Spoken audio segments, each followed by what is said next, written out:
Welcome to all the students of Shri Siddh Vidyapeeth school. बच्चों, आज हम पढ़ेंगे कक्षा 7वीं का हिंदी का दूसरा पार्ट दादी माँ। तो मैं आज आप सबको ये चैप्टर रीडिंग करके समझाने वाली हूँ। कमज़ोरी ही है अपनी, पर सच तो यह है कि ज़रा सी कठिनाई पड़ते बीसों गर्मी, बरसात और बसंत देखने के बाद भी मेरा मन सदा नहीं तो प्राय अनमना सा हो जाता है। लेखक क्या कहते हैं कि उनकी कमज़ोरी ही है, पर लेकिन सच तो यह है कि थोड़ा सी कठिनाई होते ही बीसों गर्मी, मतलब 20 इतने सालों से इतने वर्षों से उन्होंने जो गर्मी, बरसात और वसंत देखी है, उसके बाद भी उनका मन सदा नहीं तो प्राय अनमना सा हो जाता है। मेरे शुभचिंतक मित्र मुंह पर मुझे प्रसन्न करने के लिए आने वाली छुट्टियों की सूचना देते हैं। तो उनके शुभचिंतक मित्र क्या करते हैं, उनको मुंह पे प्रसन्न करने के लिए उन्हें आने वाली छुट्टियों की सूचना तो देते हैं, पर और पीठ पीछे मुझे कमज़ोर और ज़रा सी प्रतिकूलता से घबराने वाला कहकर मजाक उड़ाते हैं। मैं सोचता हूँ, अच्छा अब कभी उन बातों को न सोचूंगा। ठीक है, जाने दो, सोचने से क्या होता है। लेखक कभी कभी ये सोचते हैं कि अच्छा उन बातों को अभी मैं नहीं सोचूंगा, लेकिन फिर सोचते हैं वो कि पर सोचने से क्या हो जाता है। पर बरबस मेरी आंखों के सामने शरद की शीत किरणों के समान स्वच्छ शीतल किसी की धुंधली छाया नाच उठती है। लेकिन कभी भी उनके आंखों के सामने शरद की शीत, मतलब शरद ऋतु की जो शीत किरणें होती है, उनके समान ये सब शीतल किसी धुंधली छाया उनके आंखों के सामने ये यादें नाच उठती हैं। मुझे लगता है जैसे क्वार के दिन आ गए। उन्हें क्या लगता है, जैसे कि क्वार के दिन आ गए। क्वार भी एक ऋतु के जैसा ही एक ऋतु है। मेरे गांव के चारों ओर पानी ही पानी हिल्लोरे ले रहा है। दूर के सीवान से बहकर आए हुए मोथा और साई की अधगली घासें, घेऊर और वन प्याज की जड़ें तथा नाना प्रकार की बरसाती घासों के बीज सूरज की गर्मी में खौलते हुए पानी में सड़कर एक विचित्र गंध छोड़ रहे हैं। तो क्वार के महीने में क्या होता है, उनके गांव के चानी और पानी ही पानी हो जाता है। दूर के सीवान से बहकर कुछ मोथा और साई अधगली घासें, मोथा मतलब घासों की जो एक बड़ी बड़ी जो वो होती हैं, तो वो मोथा होती हैं, तो वो बहकर आती है। और घेऊर, वन प्याज, बहुत सारे ऐसे नाना प्रकार की बरसाती घास के नाम हैं ये सब, घेऊर, वन प्याज, ये सब। तो ये इनके बीच, और फिर जब सूरज निकलता है तो उनके बीच ये सड़कर बहुत ही एक बदबू छोड़ते, बहुत ही एक गंध छोड़ रहे हैं। रास्तों में कीचड़ सूख गया है और गांव के लड़के किनारों पर झाग भरे जलाशयों से खेल रहे हैं। तो लेखक क्या बोल रहे हैं कि रास्तों में तब कीचड़ सूख गया है और गांव के लड़के किनारों पर उसके झाग भरे जो जलाशय हैं उसमें धमाकेदार से वो कूद रहे हैं। अपने अपने मौसम की अपनी अपनी बातें होती हैं। आषाढ़ में आम और जामुन न मिले, चिंता नहीं। अगहन में चिवड़ा और गुड़ न मिले, दुख नहीं। चैत के दिनों में लाई के साथ गुड़ की पट्टी न मिले, अफसोस नहीं। पर क्वार के दिनों में इस गंधपूर्ण झाग भरे जल में कूदना न हो तो बड़ा बुरा मालूम होता है। तो वो लेखक क्या कह रहे हैं कि क्वार के दिनों में इस झाग बड़े जल में अगर कोई कूद न सके तो बहुत बुरा लगता है। परंतु कुछ और भी जो उस लेखक ने कुछ ऋतु के वर्णन दिए, तो उसमें अगर वो सब ना करे तो भी चलता है, उनको दुख नहीं लगता है। लेकिन क्वार के महीनों में, क्वार की ऋतु में उनको झाग भरे उस पानी में कूदना ही बहुत अच्छा लगता है। मैं भीतर हुड़क रहा था, मतलब वो भीतर थोड़े अनमना सा थे। दो एक दिन ही तो कूद सका, बोल रहे हैं कि दो ही दिन ही तो कूद सके थे। नहा धोकर बीमार पड़ गया। हल्की बीमारी न जाने क्यों मुझे अच्छी लगती है। उन्हें क्या अच्छा लगता है, हल्की हल्की बीमारी उनको अच्छी लगती है। थोड़ा थोड़ा ज्वर हो, सर में साधारण दर्द और खाने के लिए दिन भर नींबू और साबु। लेकिन इस बार ऐसी चीज नहीं थी। ज्वर तो चढ़ा तो चढ़ता ही गया, रजाई पर रजाई, और उतरा रात 12 बजे के बाद।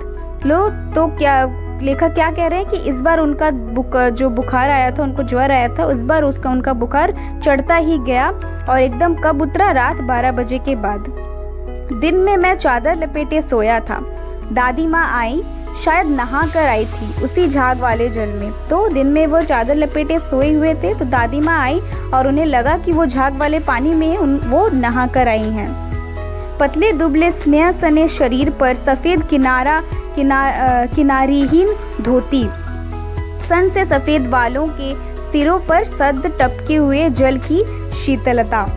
तो वो अपनी दादी माँ का वर्णन देते हुए क्या कह रहे हैं कि उनके कैसे शरीर हैं? पतले दुबले स्नेह शरीर, मतलब पतले दुबले शरीर हैं, लेकिन उनका दिल जो है वो स्नेह से भरा हुआ है और उनमें सफ़ेद किनारीहीन धोती जैसे कपड़े पहने रखे हुए हैं और उनके सन से सफ़ेद बालों से शीतल जल टपक रही है।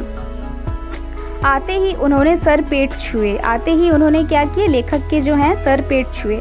आंचल की गांठ खोल किसी अदृश्य शक्तिधारी के चबूतरे की मिट्टी मुंह में डाली, माथे पर लगाई। तो दादी माँ अपने आंचल की गांठ खोली और कुछ चबूतरे, मतलब कुछ मिट्टी के जो दाने हैं वो उनके जो लेखक हैं उनके मुंह पे उन्होंने डाल दिए और माथे पर भी लगा दिए। दिन रात चारपाई के पास बैठी रहती, कभी पंखा झलती, कभी जलते हुए हाथों पैर कपड़े से सहलाती, सर पर दालचीनी का लेप करती और 20 बार छू छू कर ज्वर का अनुमान करती। तो दादी माँ कैसे उनका लेखक का सेवा करती थी कि दिन रात वो चारपाई के पास, मतलब उनके जो चारपाई है, जो चार खटिया है, उनके पास वो बैठी रहती थी। पंखा, मतलब उनको पंखा करती थी और अगर उनके कभी जलते हुए हाथ पैर, मतलब अगर बुखार से हाथ पैर बहुत गर्म हो जाते थे तो कपड़े से उनको सहलाती थी, सर पर दालचीनी का लेप करती थी और 20 बार छू छू कर ज्वर का अनुमान करती थी। हांडी में पानी आया कि नहीं, उसे पीपल की छाल से छोका कि नहीं, खिचड़ी में मूंग की दाल एकदम मिल तो नहीं गई, कोई बीमार के घर में सीधे बाहर से आकर तो नहीं चला गया, आदि लाखों प्रश्न पूछ कर घर वालों को परेशान कर देती थी। तो दादी माँ क्या करती थी? ये सारे प्रश्न पूछ कर पूरे घर वालों को परेशान कर देती थी। दादी माँ को गवई गांव के 50 किस्म के दवाओं के नाम याद थे। गांव में कोई बीमार होता, उसके पास पहुंचती और वहाँ भी वही काम। तो दादी को क्या पता थे? 50 किस्म के दवाओं के नाम पता थे जो वो बना सकती थी। गांव में कोई भी बीमार होता तो उनके पास वो ज़रूर पहुंच जाती थी। हाथ छूना, माथा छूना, पेट छूना, फिर भूत से लेकर मलेरिया, सरसाम, निमोनिया तक का अनुमान विश्वास के साथ सुनाती। महामारी और विषूचिका के दिनों में रोज सवेरे उठकर स्नान के बाद लवंग और गुड़ मिश्रित जलधार, गुग्गल और धूप, मतलब जब कोई ये सारे जो भी है, जैसे कि मलेरिया, सरसाम, इन सब के अनुमान वो जानती थी, इन सब के दवा वो बना सकती थी। और जब महामारी और विषूचिका की जैसे ऐसे बहुत सारे जो हुए हैं उन तब होते थे, तो वो तब क्या करती थी? रोज़ सवेरे उठ के स्नान के बाद लवंग खाती थी और गुड़ मिश्रित जलधार खाती थी और गुग्गल, मतलब गुग्गल भी करती थी, गार्गल भी करती थी पानी से, और धूप सेकती थी।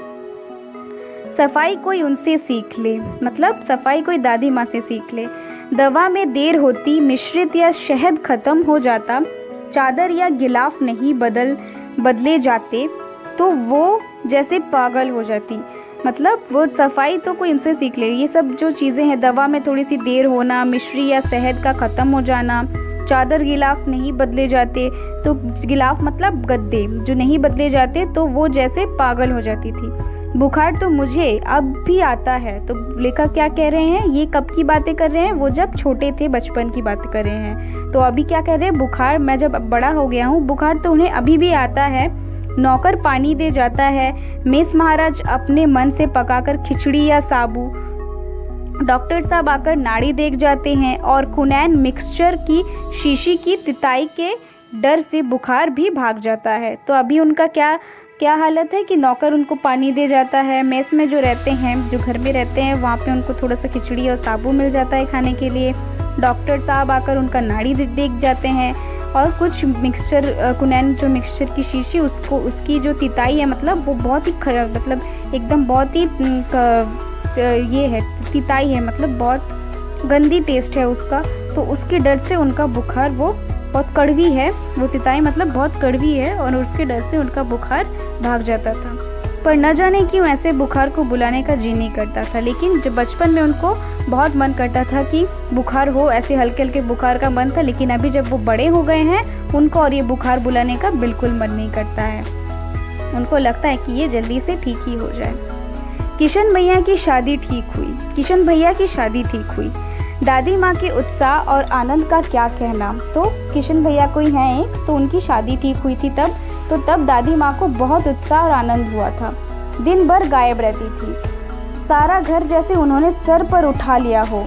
पड़ोसी ने आती, बहुत बुलाने पर दादी माँ आती।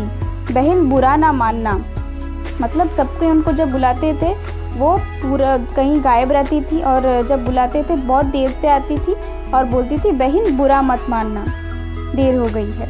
कार परोजन का घर ठहरा। कार परोजन का घर ठहरा मतलब कोई काम का घर ठहरा, मतलब शादी है, एक माहौल है, उसका घर ठहरा। एक काम अपने हाथ से ना करूं तो होने वाला नहीं। तो दादी माँ क्या बोलती है कि एक काम अपने हाथ से नहीं करूंगी तो नहीं हो सकता वो काम। जानने को भी यूँ सभी जानते थे कि दादी माँ कुछ नहीं करती थी, पर किसी काम में उनकी अनुपस्थिति वस्तुतः विलंब का कारण बन जाती।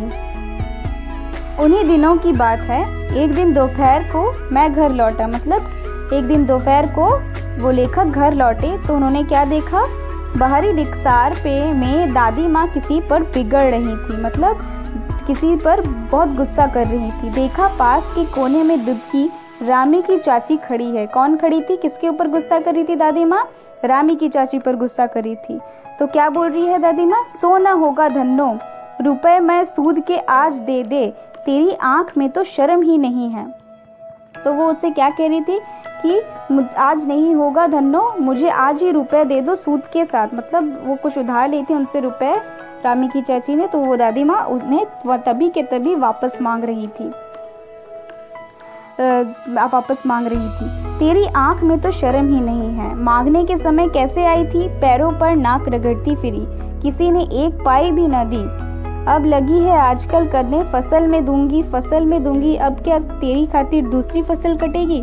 तो दादी माँ क्या कह रही है उनको गुस्सा करके, जो वो रामी की चाची उनको बोल रही है कि जब फसल उगेगी तब मैं दूंगी, तो इसीलिए वो बोल रही हैं गुस्सा करके कि फसल क्या कब कटेगी तुम्हारी फसल, और मेरी पैसा कब वो तुम वापस करोगी। दूंगी मालकिन। रामी की चाची रोती हुई दोनों हाथों से आंचल पकड़े दादी माँ के पैरों की ओर झुकी बोल रही है कि रामी की चाची क्या बोल रही है कि बिटिया की शादी है, आप न दया करोगी तो उस बेचारी का निस्तार कैसे होगा। तो वो क्या बोलें कि बिटिया की शादी है, आप थोड़ा दया कर दो, तो उसकी बेटी का कैसे शादी होगा। हट अभी नहा के आ रही हूँ। दादी माँ पीछे से हट गई। जाने दो दीदी, मैंने इस अप्रिय प्रसंग को हटाने की गरज से कहा, मतलब लेखक ने वो रामी की चाची को नहीं, दादी को क्या कहा कि जाने दो, यही कहा। क्या बोली कि इस प्रसंग को, मतलब वो जो गुस्सा कर रही थी वो गरीब है, तो इसीलिए उन्होंने यही कहा कि बेचारी गरीब है, दे देगी कभी। चला है समझाने। मैं चुपके से आंगन की ओर चला गया तो उसने, दादी माँ ने उनको क्या कहा कि चल मुझे मत समझाओ। मैं चुपके से आंगन की ओर चला गया। कई दिन बीत गए। मैं इस प्रसंग को एकदम भूल सा गया था। एक दिन रास्ते में रामी की चाची मिली, तो लेखक क्या बोल रहे हैं कि मैं चुपचाप से वहाँ से चला गया और ऐसे बहुत दिन बीत गए, और एक दिन के रास्ते में रामी की चाची से उसकी मुलाकात हुई। तो तब उन्होंने क्या कहा, वह दादी को पूतो फलो दूधो नहाओ का आशीर्वाद दे रही थी। तो मैंने पूछा, मतलब लेखक ने पूछा, क्या बात है धन्नो चाची। तो उसने विहल होकर कहा, उरीन हो गई बेटा, भगवान भला करे हमारी मालकिन का। तो लामी की चाची ने क्या कहा, विहल होकर मतलब बहुत खुश होकर कहा कि बहुत उनका भला करे भगवान हमारी मालकिन का, मतलब दादी माँ का। कल ही आई थी, पीछे का सभी रुपए छोड़ दिया और ऊपर से ऊपर से जो 10 रुपए थे वो भी नहीं लिए। वो भी उनका नोट देकर बोली कि देखना धन्नो, तेरी जैसी तेरी बेटी वैसी मेरी, 10-5 के लिए हंसाई न हो, देवता है बेटा देवता। तो दादी माँ क्या की है, दादी माँ को क्यों वो आशीर्वाद दे रही थी कि उन्होंने दादी माँ कल ही वो उनके घर गई थी, रामी की चाची के घर, और पीछे का जो भी पैसा था उन्होंने सब उनको माफ़ कर दिया और उनको 10 रुपये का नोट भी दिया और बोली कि उनकी बेटी जैसी उनकी बेटी, और उनका अच्छे से शादी कर दिया। तो उस रोज़ तो बहुत डांट रही थी। मैंने पूछा तो उसने क्या पूछा कि उस रोज़ तो दादी माँ बहुत ही ऐसे डांट रही थी। तो वो क्या बोली, वो तो बड़े लोगों का काम है बाबू, रुपया देकर डांटे भी ना तो लाभ क्या। तो रामी की चाची ने बोला कि बड़े लोगों का तो काम ही है, रुपया देकर भी अगर नहीं डांटे तो क्या लाभ है। मैं मन ही मन इस तर्क पर हंसता हुआ आगे बढ़ गया। मतलब लेखक मन ही मन इस तर्क पे हंसते हुए आगे बढ़ गए। किशन के विवाह के दिनों की बात है। विवाह के 4-5 रोज पहले से ही औरतें रात भर गीत गाती है। विवाह की रात को अभिनय भी होता है। यह प्राय एक ही कथा का हुआ करता है। उसमें विवाह से लेकर पुत्रोत्पत्ति तक के सभी दृश्य दिखाए जाते हैं। एक कथा भी होता है उनके विवाह के समय में, बहुत नाच गान होता है। कथा भी होता है जहाँ के मतलब पुत्रोत्पत्ति, मतलब जब तक एक पूरा कथा होता है, विवाह के बाद क्या होगा, उसके बाद क्या होगा, इसी सभी पार्ट औरतें ही करती हैं। मैं बीमार होने के कारण बारात में जा ना सका, मतलब लेखक बीमार थे इसी कारण वो बाराती में नहीं जा पाए। मेरा भाई राघव दलान में सो रहा था। तो उनके जो मेरा भाई हैं वो दलान पे सो रहे थे। वह भी बारात जाने के बाद पहुंचा था। औरतों ने उस पर आपत्ति की। दादी माँ बिगड़ी। लड़के से क्या पर्दा, लड़के और ब्रह्मा का एक सा होता है, ब्रह्मा का मन एक सा होता है। तो दादी माँ थोड़ी सी गुस्सा हो गई, तो बोलते लड़के से क्या पर्दा है, लड़के और ब्राह्मण का मन तो एक जैसा होता है। मुझे भी पास की एक चारपाई पर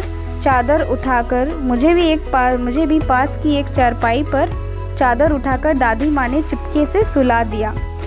मतलब लेखक को भी एक पास की चारपाई से चादर उठाकर उन्होंने वहाँ पे सुला दिया था।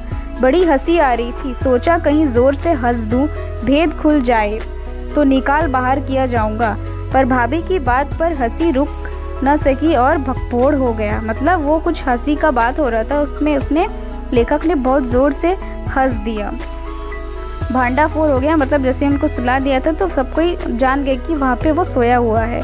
देबू की माँ ने चादर खींच ली। कहो दादी, ये कौन बच्चा सोया है? बेचारा रोता है शायद, दूध तो पिला दूँ। हाथापाई शुरू हो गई। दादी माँ फिर से बिगड़ गई, मतलब फिर से गुस्सा हो गई। लड़के से क्यों लगती है? सुबह रास्ते में देबू की माँ मिली। कल वाला बच्चा भाभी। मैं वहाँ से जोर से भागा और दादी माँ के पास जा खड़ा हुआ। वस्तुत किसी प्रकार का अपराध हो जाने पर जब हम दादी माँ की छाया में खड़े हो जाते हैं, अभयदान मिल जाता है। तो लेखक क्या कह रहे हैं कि अगर कोई गलती हो गई या फिर कोई कुछ हो गया तो वो दादी माँ के छाया पर, मतलब दादी माँ उनको सब कोई को बचा लेती है, इसीलिए वो दादी माँ के पीछे छिप गया। स्नेह और ममता की मूर्ति दादी माँ की एक एक बात आज कैसी कैसी मालूम होती है। परिस्थितियों का वात्या चक्र जीवन को सुख पत्ते सा कैसा नचाता है, तो वो क्या इस दादी माँ खूब जानती है। तो दादी माँ की उनकी स्नेह और ममता भरी दादी माँ की बात उनको आज बहुत अच्छे से याद भी आ रही है, बहुत याद आ रही है और उनको बहुत अच्छी अभी लग रही है कि जैसे परिस्थितियों से वात्या चक्र, मतलब जीवन का जो ये परिस्थिति है, इसमें जो पत्ते हैं वो कैसे मतलब जो भी हमारे जीवन में हम जो भी काम करते हैं वो दादी माँ बहुत अच्छे से जानती थी। दादा की मृत्यु के बाद से ही वो बहुत उदास रहती। संसार उन्हें धोखे की टट्टी मालूम होता। जब दादाजी मर गए तब से वो बहुत उदास रहने लगी और संसार उन्हें बिल्कुल अच्छा नहीं लगता था। संसार जी दादी ने उन्हें स्वयं जो धोखा दिया, वे सदा उन्हें आगे भेजकर अपने पीछे जाने की झूठी बात कहा करते थे। दादा ने उन्हें स्वयं जो धोखा दिया, वे सदा उन्हें आगे भेजकर अपने पीछे जाने की झूठी बात करते थे। मतलब यहाँ पे उन्होंने, दादाजी ने ही उनको क्या बोला था कि वो खुद आगे जाएंगे और वो उनके पीछे पीछे जाएंगी। दादा की मृत्यु के बाद कुकुरमुत्ते की तरह बढ़ने वाले मुंह में राम बगल में छुड़ी दोस्तों की शुभचिंता ने स्थिति और भी डामाडोल कर दी। दादा के श्राद्ध में दादी माँ के मना करने पर भी पिताजी ने जो अतुल संपत्ति व्यय की वह घर की तो थी नहीं। मतलब ये जो दादा का जो श्राद्ध हुआ था तो वहाँ पे बहुत सारे संपत्ति, मतलब बहुत बड़ी तरीके से श्राद्ध हुआ था जब वो गुजर गए थे, तो इसीलिए उसने दादी माँ ने आपत्ति भी की थी। लेकिन वो जो संपत्ति, मतलब वो जो सारे पैसे रुपए हैं तो वो घर की तो थी ही नहीं। दादी माँ अक्सर उदास रहा करती। माघ के दिन थे, कड़ाके का जाड़ा पड़ गया था।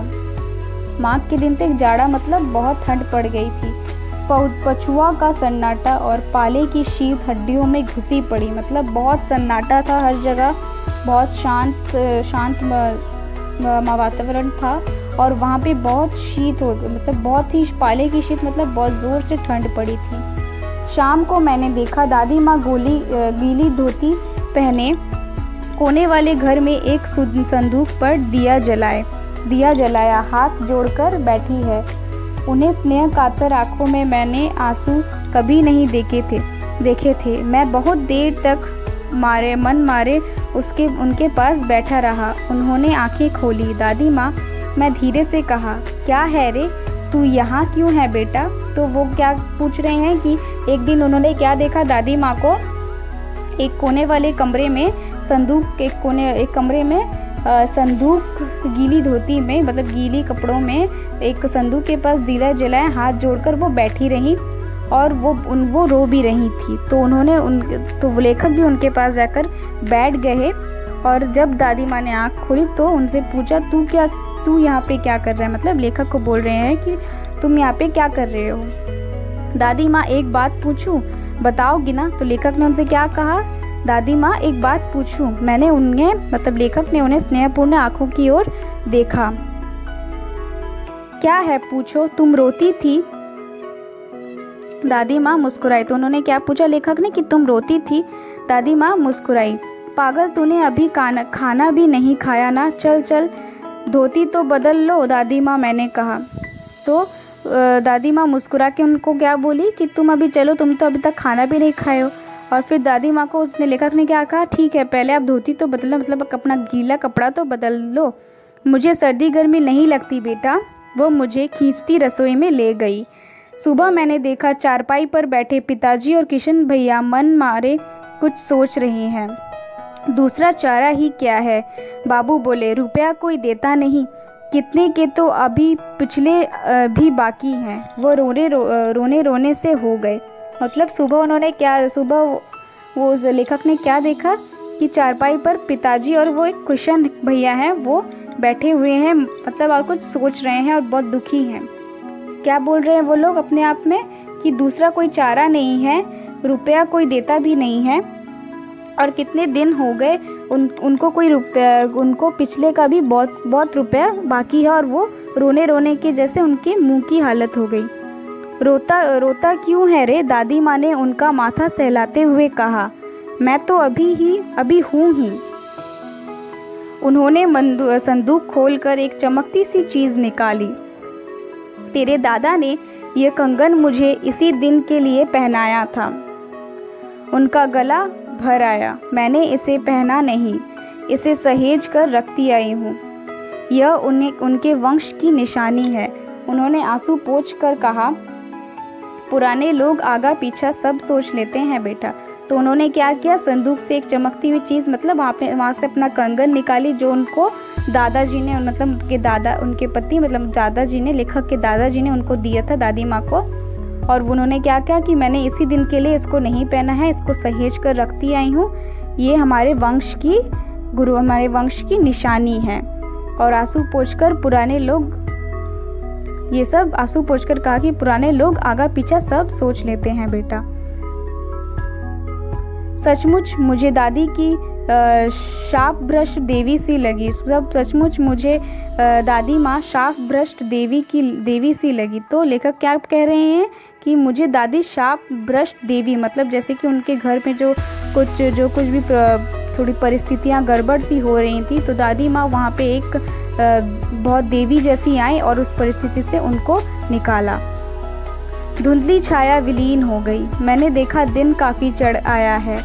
धुंधली छाया विलीन हो गई, जैसे कि लेखक अभी ये सब सोच रहे थे, ये बहुत पुरानी बातें हैं वो जो अभी सोच रहे थे, तो उनके जो आंखों के सामने ये जो धुंधली ये जो सोच थी, ये अचानक से ये जो स्मृति थी ये चली गई और उन्होंने क्या देखा कि दिन काफ़ी चढ़ गया है। पास के लंबे खजूर के पेड़ से उड़कर एक कौवा अपनी घिनौनी काली पंखें फैलाकर मेरी खिड़की पर बैठ गया। तो वो क्या बोल रहे हैं कि पास में उन्होंने क्या देखा कि खजूर के पेड़ पे एक कौवा उड़कर आया और वहाँ पे खिड़की के पास बैठ गया।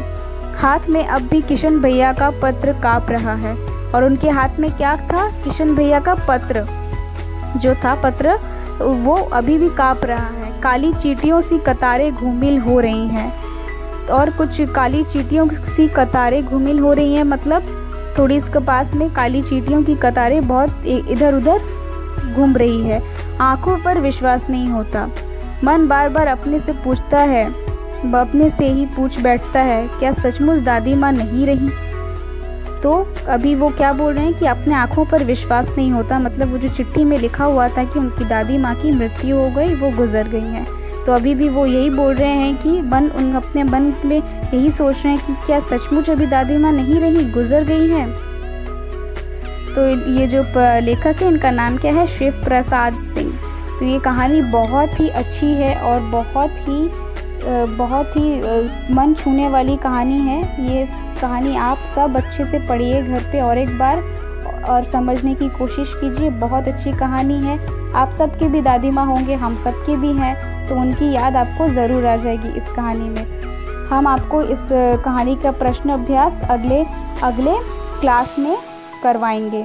तब तक आप ये कहानी बहुत अच्छे से पढ़िए और अच्छे से इस कहानी का आनंद लीजिए।